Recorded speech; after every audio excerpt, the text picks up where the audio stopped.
Do you snore? Did you know that one of the more concerning causes of snoring is sleep apnea?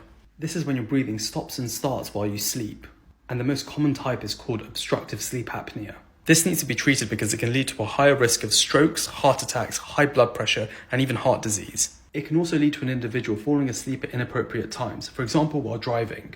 The hallmark symptom is excessive daytime sleepiness. Other symptoms include loud snoring followed by periods of silence with loud gasps. It can also lead to things like irritability, forgetfulness, anxiety, depression, mood changes, and even trouble concentrating.